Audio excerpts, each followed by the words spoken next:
Hello and welcome back to the David67 Celtic News YouTube channel. Today's wee roundup video on Tuesday afternoon is a wee look at one or two wee transfer stories and loan stories in and out. We update on the injury situation with Kasper Schmeichel and Jota. We update on possible talks between Brendan Rodgers, the board, and Dermot Desmond, and one or two wee other Celtic issues as they go into their fourth pre-season friendly tomorrow evening against Sporting Club Portugal in Lisbon. That's a 7:30 p.m. kickoff, and the game will be live on Celtic TV. It does look like Kasper Schmeichel is fully fit and will be playing tomorrow, one would guess, as a starter in the game against Sporting Club of Portugal in Lisbon. Celtic looking like they will have pretty much a full squad.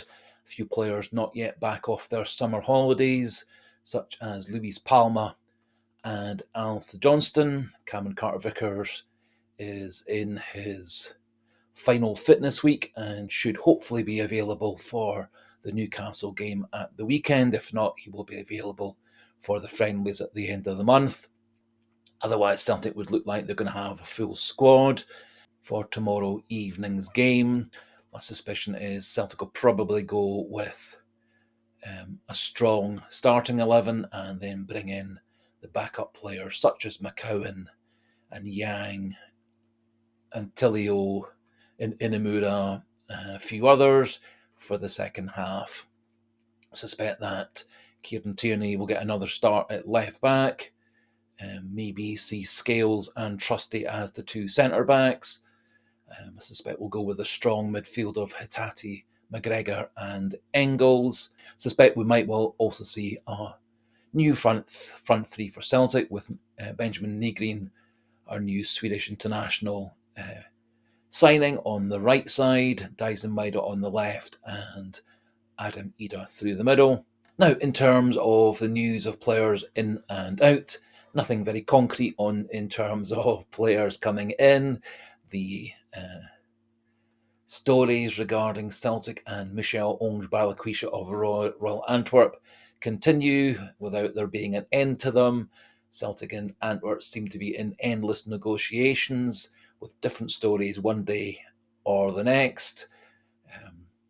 Royal Antwerp's now suggesting that there's not been a proper bid for Michel Onge Balikwisha so far. That contrasts with stories that they put out a week ago and various other sources and stories bubbling on the internet. My personal feeling is, in the end, Celtic will get Michel Onge Balikwisha for somewhere around £5 million, which is a pretty decent price, all things considered. But it does appear that there's a lot of back and forward between the two clubs, and both of them trying to get the maximum out of the deal to be in their favour.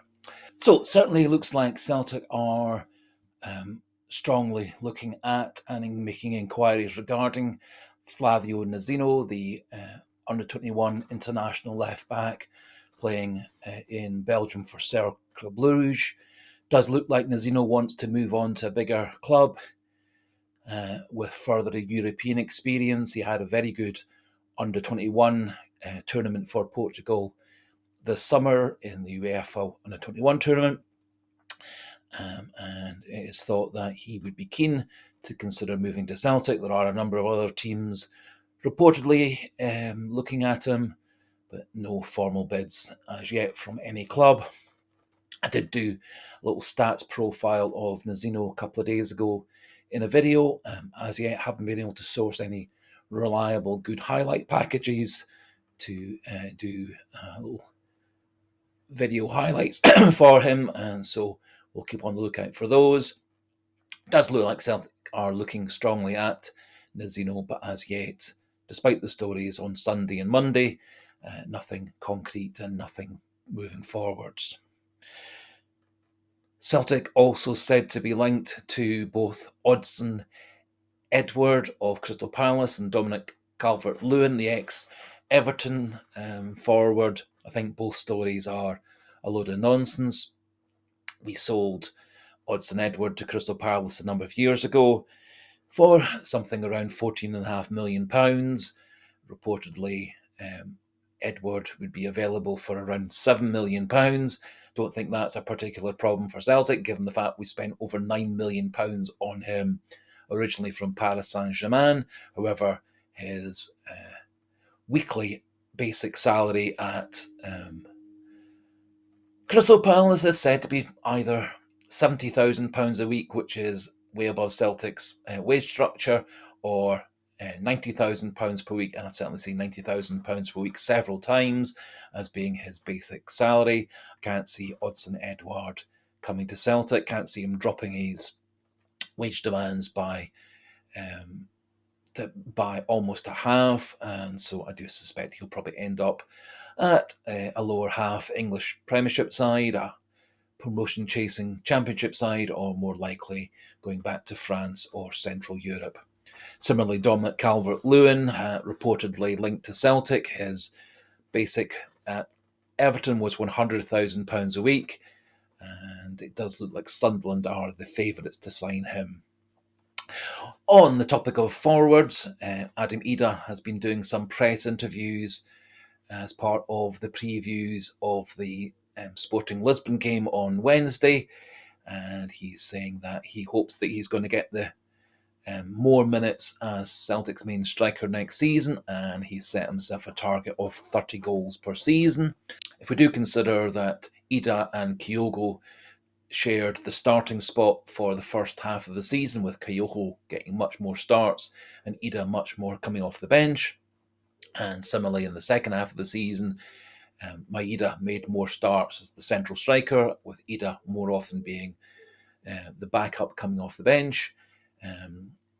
Idah's number of minutes per goal would certainly, if he was the main starter for most of the season, he certainly could achieve that 30 goals per season. So good ambition from Adam Idah, setting himself a target like that.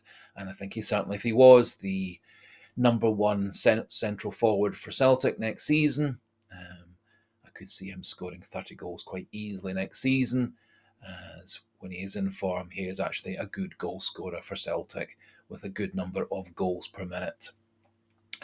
Brendan Rodgers reportedly has been in negotiations with the board and Dermot Desmond regarding a new contract. I think personally, as I've said in a few replies and responses, I'm not convinced that Brendan Rodgers sees his future at Celtic beyond 3 years, and don't think it has any particular bearing on how much Celtic invest in this transfer window or don't invest in this transfer window. I think Rodgers will leave when Rodgers wants to leave. I don't think he has a long-term ambition at Celtic. I think he sees Celtic more as a stepping stone back to the English Premier League. And I think he'll probably string the fans, the club, the press, etc. along all season, and I don't personally see him signing a new contract in the near future or the medium future. Potentially, if there's no better offer for him towards the end of the season, maybe he'll sign an extension for a year or two or some form of rolling contract. But I don't see personally Brendan Rodgers pledging his future to Celtic, no matter how much Celtic spend in the next month or so of the transfer window. Number of players reportedly going to be leaving Celtic. I think a lot of these are just stories. There doesn't appear to be anything concrete. There was a fair amount of press stories saying that Yang was going to be moving to Norwich. It does look like Yang is quite keen to get regular first-team football, as he's managed to get himself back into the full South Korean squad, and so there's next year's World Cup to think of. It does appear that Norwich's interest, if there was any, has completely cooled, and so Yang remains a Celtic player for the meantime. Other player reportedly maybe leaving Celtic is Marco Tilio. It's said that Melbourne City in Australia, who of course sold Marco Tilio to us a couple of summers ago, and they've had him back on loan on a couple of occasions, said that they are looking at another loan deal or even a permanent transfer to take Marco Tilio back to Australia. Marco Tilio, at the end of the Australian season, did say that he saw his future in Europe and that he was keen to fight for his place at Celtic and try and prove that he is a success. He also will have World Cup ambitions to keep himself in the Australian squad, which he managed to recover his place at the end of last season, based on how well he'd done in the loan spell with Melbourne City. I think with Jota being out at least until early New Year, and some stories are now suggesting that Jota won't play at all in the 25-26 season and may be back for the start of the 26-27 season. I think given that, and that Celtic are struggling to get in more wide player backups, with also continuing speculation that Idah might be out of the club either this window or the next or next summer. I think Celtic would be well advised to keep hold of 2 out of the 3 of Yang, Tilio and Luis Palma, at least until the Jota situation is fully confirmed and it's known whether Celtic have got any more wide players in. And given that our tactics and formation under Brendan Rodgers do rely on good numbers of wide players, at the moment we're just a wee bit short, whether it's giving more time to our current players or bringing in new players. One other story that is rumbling on is the transfer of Kwon, our South Korean midfielder, off to Austria Vienna in Austria. That fee is thought to be around about £200,000 initially. I suspect there'll be build-on clauses after that, and the deal appears to be centred on whether Kwon is happy with the wages that Austria Vienna can offer him as his basic salary. That does appear to be the stumbling block. I do expect, assuming that can be negotiated, that Kwon will be out of the club by the end of the week. That just about finishes things off for this Tuesday morning, Tuesday afternoon, early afternoon video. All the news and stories and bits and bobs were all accurate up until about 1 o'clock on Tuesday afternoon. But as things often are at this time of year, things can change quite rapidly. Just as we finish, a wee polite suggestion, encouragement, as I always do at the end of these videos, for anyone new to the channel not yet subscribed, please do click that subscriber button, keep the numbers pushing up through the 1300s. Do feel free to share the details of the channel, etc., with friends, family, and basically anybody you think who might be interested, and even some of the ones who are not interested. And do feel free to pop your own thoughts and comments into the comment section regarding Celtic's game against Sporting Club of Portugal in Lisbon tomorrow evening, and any other Celtic issues at the moment. And so until the next video, goodbye and hail, hail.